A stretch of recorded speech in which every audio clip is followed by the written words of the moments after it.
Hola, buenos días, bienvenidos. Estamos comenzando nuestro tiempo devocional en esta mañana. El día de hoy estaremos revisando del capítulo 65, los primeros 7 versículos para nuestro tiempo devocional que hemos titulado La culpa del distanciamiento. La culpa del distanciamiento. Vamos a la lectura de nuestra porción. Recuerden que estamos leyendo en la Nueva Traducción Viviente para nuestro tiempo devocional.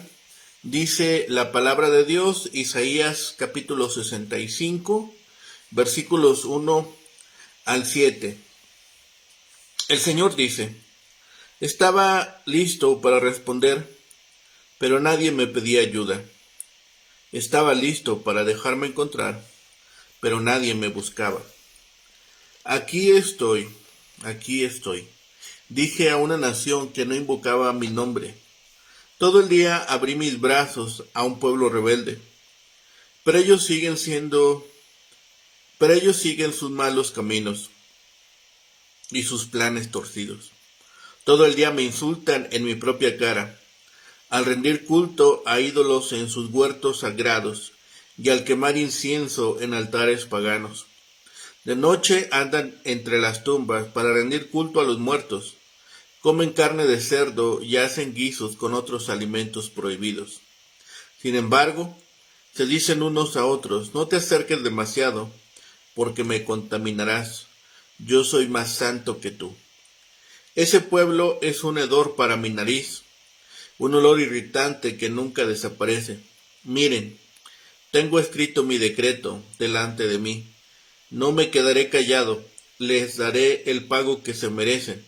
Sí, les daré su merecido. Por tanto, por sus propios pecados, como los de sus antepasados, dice el Señor. También quemaron incienso en los montes y me insultaron en las colinas. Les daré su merecido. El doble aspecto de la recompensa divina está plasmado en este capítulo 65. Además, la respuesta del Señor a la súplica de su pueblo. Vemos los propios y los repudiados. Con respecto a esta porción, en su infinita bondad, Dios se pone a disposición aún de las naciones que no le conocen, diciendo: heme aquí, heme aquí. Sin embargo, cuando se trata de Israel, nación sumamente privilegiada, extiende sus manos en vano a unos rebeldes que le vuelven las espaldas, al par que se entregan a toda suerte de abominación idolátrica. Parecía necesario condenar a la nación a la destrucción, ya que por medio de ella se hallaban las reliquias como racimo bueno que se halla en medio de una vendimia desastrosa, y su presencia hace posible que siga manifestándose la misericordia de Dios, confirmándose las promesas de bendición.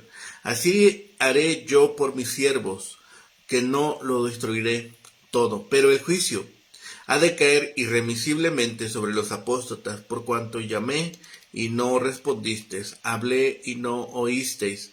En este capítulo continúa y termina la oración precedente, pero al mismo tiempo es tan similar al capítulo siguiente que debe suponerse que son de un autor y un ambiente comunes. Aquí vemos la división de los caminos de los apóstatas y de la minoría justa y fiel en Judá. El capítulo aclara que no todo Israel será salvo, cada cual recibirá de Dios de acuerdo con sus méritos. El Dios fiel dará a su remanente fiel un nombre nuevo y una nueva bendición. Los gentiles vinieron a buscar a Dios y lo hallaron, porque primero Él los buscó y los halló. Él suele encontrar a burladores que no piensan, o a un enemigo disoluto, y le dice: heme aquí, y ocurre rápido cambio. Cristo esperó todo el día del Evangelio para mostrar su gracia. Los judíos fueron invitados, pero no acudieron. No es sin causa que Dios los rechaza. Quisieron hacer lo que más les gustaba. Contristaron y afligieron al Espíritu Santo. Abandonaron el templo de Dios y sacrificaron en huertos. No se cuidaron de distinguir entre carnes inmundas y limpias antes que el Evangelio lo aboliera. Quizás esto sustituyó todos los placeres prohibidos y todo lo que se piensa obtener por el pecado, esa cosa abominable que el Señor odia. Cristo pronunció muchos ayes contra el orgullo y la hipocresía de los judíos. La prueba contra ellos es clara. Nosotros velemos contra el orgullo y el egoísmo, recordando que cada pecado y los pensamientos más secretos del corazón del hombre son conocidos y serán juzgados por Dios. Constantemente, el Señor intentó acercarse a su pueblo y se reveló aún a los que no pidieron una revelación. Esto lo hizo solamente por su gracia, y de continuo les decía: heme aquí, heme aquí. Infortunadamente, ni así se volvieron a él, aunque siempre estaba dispuesto a ayudarles, extendiendo sus manos. Pero ellos no abandonaron su terquedad, independencia y maldad. Provocaron a Dios adorando en huertos paganos, involucrándose en necromancia. Supuestamente consultaban con los muertos mientras se sentaban en los sepulcros, ignorando las leyes alimenticias, siendo arrogantes en cuanto a su religiosidad, llegando a ser tan repulsivos y molestos delante de Dios como humo en la nariz. Por tanto, Jehová juzgará a la nación por sus pecados. La amenaza siria y el exilio babilónico fueron dos de las maneras en que el Señor disciplinó a su pueblo. Este tenía que enfrentar las consecuencias de su pecado. Dios castigaría su idolatría y su adoración en los lugares altos. Pero ¿cuál es la respuesta del Señor a la oración del remanente? Aquí comienza en este capítulo 65 la respuesta de Jehová a la oración anterior del capítulo 63 y 64. En el contexto, el primer versículo se refiere a cómo Israel falló en no buscar a Dios y en su falta de disposición para responder a su llamado. Pablo lo aplica en Romanos 10:20 al llamado de los gentiles. Fui hallado de los que no me buscaban, me manifesté a las que no preguntaban por mí. Inequívocamente estos versículos se refieren a Israel. Dios llama incansablemente a un pueblo que se entrega a cosas inmundas asociadas con la idolatría y el paganismo. Como se han iniciado en rituales secretos, se consideran más santos que los demás. Son una irritación continua para el Altísimo, por lo cual Él les dará el pago de toda su idolatría y pecado. Hay también un doble aspecto de la recompensa divina. La profunda convicción del profeta es que Dios hace diferencias en cuanto al carácter y las prácticas. Cuando Dios actúa en la historia es para retribución y redención. La culpa del distanciamiento, por tanto, es que aquí muestra el cuadro de los inútiles ruegos del Eterno a un pueblo persistentemente rebelde. Inútil y accesibilidad, primeros dos versículos. Agravación injustificada, versículos 3 y 5. Y finalmente acumulación irrestricta, versículos 6 y 7. Lo primero es, dice el Señor, fui buscado, fui hallado. Son frases que introducen el hecho de la disposición y ansiedad de Dios para dejarse encontrar. Este es el comienzo de la divina respuesta a la oración de su profeta y de su pueblo. Estuve dispuesto para responder a los que no preguntaban. Estuve cercano para ser descubierto por aquellos que no buscaban. En realidad, Dios siempre ha tomado la iniciativa en la reparación de la interrumpida camaradería entre el hombre y Dios. Dirige a gente que no invocaba mi nombre. Heme aquí, extendí mis manos a pueblo rebelde. Dios, como un padre, había extendido ambas manos a un hijo que no acudía a él. Así pues, Dios debe referirse a ellos como un pueblo rebelde. La culpa del aparente distanciamiento entre Israel y el Señor recae sobre un Israel que anda por camino no bueno. Como el Hijo de Dios siglos más tarde, Dios debe decir: escudriñad las Escrituras, porque a vosotros os parece que en ellas tenéis la vida eterna, y ellas son las que dan testimonio de mí, y no queréis venir a mí para que tengáis vida. La situación es como podemos traducir: he extendido mis manos todo el día a rebeldes indisciplinados que llevan una vida corrompida, agradándose a sí mismos. Lo segundo, la agravación injustificada, versículos 3 al 5. Aquí se acusa a Judá de comportarse presuntuosamente en una forma abominable y soberbia. ¿Cómo puede Dios adoptar otra actitud que una indiferencia hacia tales personas y sus prácticas? Pueblo que me provoca continuamente en mi propia cara, sacrificando en sus jardines y quemando incienso bajo álamos blancos. Gente que se sientan en los sepulcros y pasan la noche en bóvedas, que comen carne de cerdo y cuecen caldos de carroña, que dicen: aléjate de mí, no sea que te haga tabú. Tales hombres son como humo de un fuego que me irrita todo el día. La imagen de sacrificar en los jardines era una práctica común en Judá en los días de Acaz.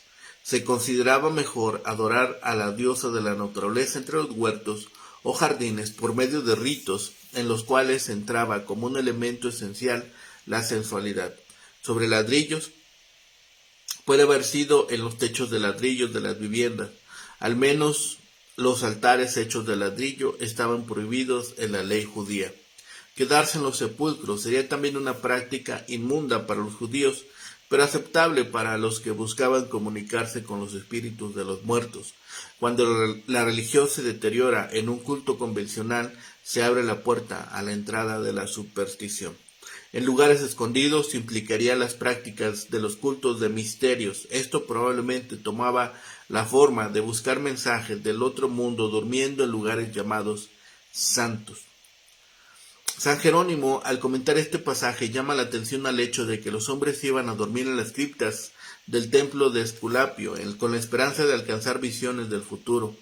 El uso de carne de cerdo estaba prohibido desde los días de Moisés, no solo por motivos sanitarios, sino porque en los festivales de Tamuz o en relación con el culto de Adonis se sacrificaban cerdos. Esto apoya la opinión de que el autor no escribía en Babilonia. Caldo de cosas inmundas indicaría una fiesta de sacrificios de carnes inmundas. La expresión realmente significa fragmentos de inmundicia. El versículo 5 indica que, aunque contaminados con todas las abominaciones paganas, adoptaban un aire santurrón como miembros de una orden secreta y aún evitaban el contacto con sus conciudadanos. Como resultado de los ritos supuestamente sagrados por los que había pasado, el comulgante era reconocido como santo y no debía ser profanado con ningún contacto con alguien que no era santo. Ambos eran tabú, el uno para el otro, de modo que el iniciado en el culto de los misterios diría: soy más santo que tú. Pero todo a esto Dios lo llama un humor en mi furor, un hedor en mis narices. En la antropología psicofísica de los hebreos, la nariz era el asiento de la ira. La palabra para ira y nariz o ventana de la nariz es la misma en hebreo.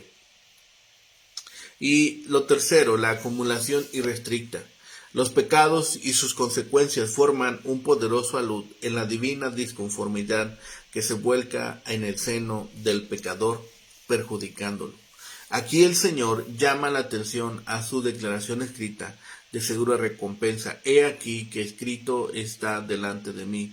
Él ha jurado: no callaré, sino que recompensaré. Por lo tanto, no permitas que el impío trate de longanimidad de Dios como si Él fuera olvidadizo, pero Él les dará el pago en su seno. La plegaria del pueblo termina con la frase: ¿callarás y nos afligirás sobremanera? La respuesta a esta interrogación se encuentra en el capítulo 65. No callaré, sino que recompensaré y daré el pago en su seno. Él hablará y revelará su plan, que incluye 3 elementos: la demostración de su gracia hacia los gentiles, la atracción del pueblo rebelde. Y todo esto nos lleva a pensar que la demostración de su gracia hacia los gentiles era que aún los opresores de su pueblo son objeto de la misericordia divina.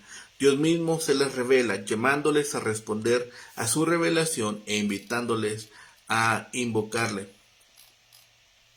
Pensemos que el Señor se ha manifestado a todos los hombres por medio de la revelación general. Esta es la enseñanza clara en Salmos 19 y Romanos 1. A los que viven de acuerdo a esta revelación, el Altísimo les envía más luz hasta darles el mensaje de la salvación por fe en Cristo. Lo segundo es la atracción de su pueblo rebelde. En primer lugar, Jehová describe a los rebeldes. Era gente que siempre buscaba hacer su voluntad en vez de la de Dios. Era culpable de idolatría. Practicaba la necromancia, que era una rama de la adivinación en la que se evocaba a los muertos para conocer el futuro. Rehusaba guardar las estipulaciones dietéticas de la ley mosaica. Se dejaban dominar por el orgullo espiritual, que es la peor forma de soberbia. Sin lugar a duda, este tipo de comportamiento recibía su justa recompensa. Dios siempre da su merecido al comportamiento rebelde y contumaz. Si vemos esta porción como elementos que son la culpa del distanciamiento para con Dios, vemos que no había razón. La oración que se registra en los 2 capítulos anteriores comenzó con una recitación de la bondad y la compasión de Dios, de la gracia para con su pueblo. Aunque no merecían nada del Señor de los cielos, sin embargo, Él los convirtió en su pueblo, los rescató de Egipto, los formó para que a través de su historia fuesen llamados su pueblo. El destierro fue muy difícil para ellos y los fieles se preguntaron si Dios los había olvidado y abandonado. La oración preguntó: ¿dónde está tu celo y tu poder? ¿Y por qué, Jehová, nos has hecho errar de tus caminos y has endurecido respecto a tu temor nuestro corazón? A menudo los hijos de Dios enfrentan la desgracia y los problemas, y en esas ocasiones parece ser que Dios calla y se muestra desinteresado en ayudar a sus fieles. Algunas personas abandonan la fe, en tanto que otras oran diciendo: ¿dónde estás, Señor? Esta oración le suplica a Dios que responda: mira desde el cielo, si rasgaras los cielos y descendieras. No te enojes sobremanera, míranos ahora. La plegaria concluyó con 2 preguntas: ¿te estarás quieto, oh Jehová? ¿Callarás y nos afligirás de sobremanera? Las preguntas esperan una respuesta, claman una respuesta del Señor. Los 2 capítulos finales son la respuesta de Dios al ruego de su pueblo expresado por el profeta Isaías. Algunos comentaristas en la actualidad sugieren que estos capítulos eluden los temas que se plantean en la plegaria y que no se les puede considerar como una respuesta a la ferviente súplica de los capítulos anteriores. Sin embargo, esta sección explica mucho y brinda una respuesta mucho más profunda de lo que se pudiera pensar inicialmente. Eso será evidente a medida que estudiemos la respuesta del Señor. La respuesta de Dios a la oración del capítulo anterior comienza con una verdad fundamental de la manera como Dios se acerca a la humanidad. Yo me dejé buscar por los que no preguntaban por mí.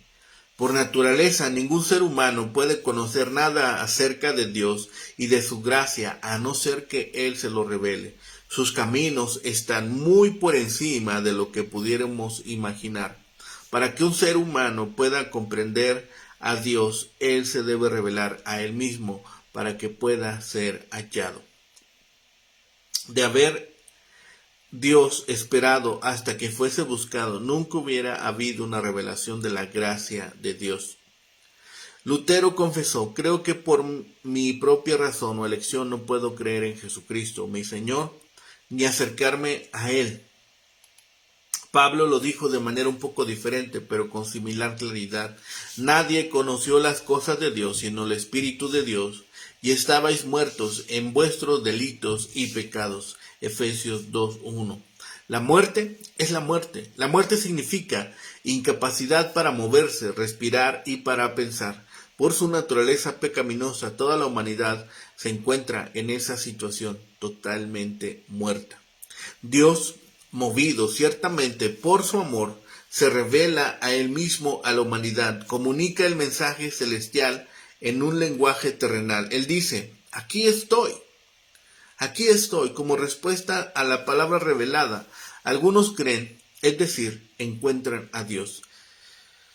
El Espíritu Santo obra y sigue obrando. Pablo habla en 1 Corintios 2:10, Dios no la reveló a nosotros por medio del Espíritu Santo, y la fe es por el oír, y el oír por la palabra de Dios. Si Dios no nos habla de su gracia, nunca la encontraremos ni comprenderemos su amor. ¿Quiénes son las personas a las que en el primer versículo Dios se revela y les dice: aquí estoy? El apóstol Pablo citó estas palabras y las aplicó a las naciones gentiles. Isaías dice que estos son pueblos que no preguntaban por mí. Esa frase se les aplica a los gentiles que no podían considerar que eran el pueblo especial de Dios de la manera que lo era el pueblo de Israel. Pero el principio que Dios expresa aquí también se aplica a toda la humanidad, incluyendo a Israel. Dios se manifestó a los israelitas antes de que se convirtieran en una nación y él los hiciera pueblo suyo. Abraham no sabía que Dios los iba a constituir en antepasado de Cristo hasta que el Señor lo llamó y le reveló las promesas que iba a ser el origen de la nación de Israel. De la misma manera, los gentiles que eran parte de la nación de Israel también llegaron a la fe mediante las grandes promesas de Dios. Naamán, el arameo, fue llevado a creer. El apóstol Pablo le aplicó el versículo 2 más directamente al pueblo de Israel, que había recibido la revelación especial de Dios y que había entregado en una relación especial con él. Sin embargo, ellos despreciaron sus preciosos privilegios y bendiciones. En el monte Sinaí, el Señor reveló su voluntad para ese pueblo. Moisés descendió del monte con las tablas de piedra y finalmente escribió todo lo que Dios le había manifestado. Los 5 primeros libros del Antiguo Testamento vienen de la mano de Moisés y los judíos aún lo reverencian. A pesar de esos mensajes especiales del mismo Dios, su pueblo escogido se apartó de su revelación, es decir, de su palabra. En lugar de obedecer y permanecer fieles a la palabra de Dios, el pueblo de Israel andaba en pos de sus propios pensamientos. En sus comentarios iniciales, Dios identificó algunas de las cosas en que ellos se desviaron de la palabra. Él le había dado a su pueblo instrucciones específicas de cómo y dónde debían adorar. Al principio lo hacían en el tabernáculo en el desierto y después en el templo de Jerusalén, pero el pueblo decidió cambiar su adoración al ofrecer sacrificios en huertos y quemar incienso sobre ladrillos. Y lo que era todavía peor, en esos lugares adoraron dioses falsos como Baal. La pervertida adoración de Israel se manifestó en todas partes. Dios le había dicho claramente a su pueblo: no se ha hallado en ti quien haga pasar a su hijo o a su hija por el fuego, ni quien practique adivinación, ni agorero, ni sortilegio, ni hechicero, ni encantador, ni adivino, ni mago, ni quien consulte a los muertos, porque es abominable para Jehová cualquiera que hace estas cosas. Deuteronomio 18. En estos versículos de Isaías, Dios nos dice que su pueblo se sentaba en los sepulcros y pasaban la noche en antros, sin duda consultando a los muertos en busca de información o de iluminación. Dios también dijo El cerdo lo tendréis por inmundo, de la carne no comeréis, ni tocaréis su cuerpo muerto, los tendréis por inmundo. Levítico 11. En lugar de evitar la carne de ese animal, el pueblo la comía. Habían abandonado la revelación de Dios en favor de sus propias preferencias, y aunque pensaran que estaban adorando al verdadero Dios con sus prácticas religiosas, lo insultaban porque no le daban el honor que Él les había dicho. El pueblo de Israel se apartó de su Creador de muy diversas maneras e hizo exactamente lo que Él les había prohibido que hicieran. Incluso pensaron que mediante sus piadosos esfuerzos religiosos habían alcanzado una posición de superioridad especial. Algunos pensaron que eran más santos que el resto de la gente. Qué asombrosa afrenta para el Santo de Israel, que es el único santo y el que santificó a su pueblo mediante la sangre del sacrificio. ¿Cómo podían ellos ser santos a menos que Dios los limpiara? El Señor había prometido que los iba a limpiar y a quitar sus pecados por medio del sacrificio de su siervo, pero ellos prefirieron alcanzar ese estado de santidad mediante sus propios sacrificios religiosos y vigilias que Dios les había prohibido expresamente. No es de asombrar que Jehová diga que ha tomado nota de todas sus maldades y que va a llevar juicio sobre ellos por causa de sus pecados. Y eso ni siquiera enumeró aquí los pecados de derramamiento de sangre, de injusticia, de deshonestidad, de inmoralidad sexual. El pueblo decidió abandonar la verdad de Dios y siguieron sus propias imaginaciones, sus propios sentimientos religiosos y sus propios corazones. En la medida en que hicieron eso, se pusieron en contra de Dios y fueron como humo en su nariz. El juicio de Dios iba a caer sobre ellos.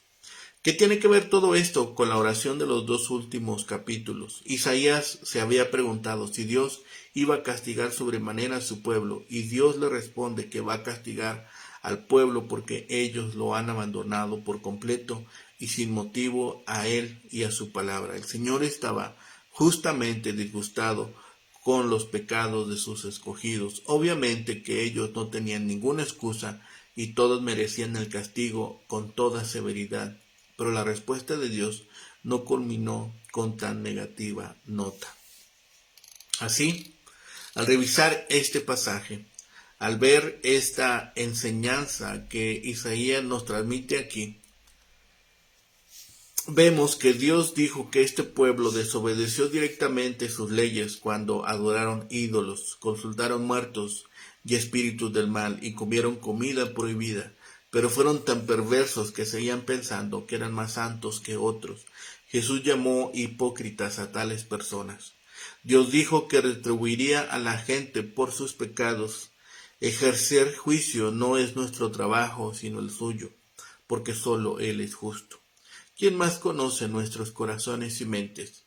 ¿Quién más conoce lo que es una recompensa o un castigo totalmente justo?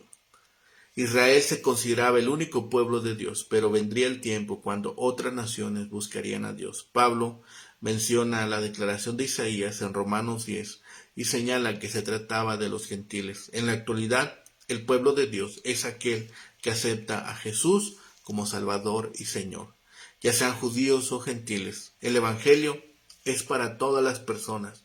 No olvidemos ni rechacemos a nadie cuando hable del Evangelio. Podremos sorprendernos de la cantidad de personas que con sinceridad buscan a Dios. Hagámoslo también nosotros. Oremos. Padre bendito, Señor, gracias te damos en este día, porque en tu gracia y misericordia, Señor, nos permites vivir confiados, clamar a ti, pedir de ti ayuda y, Señor, saber que tú nos respondes a tu tiempo.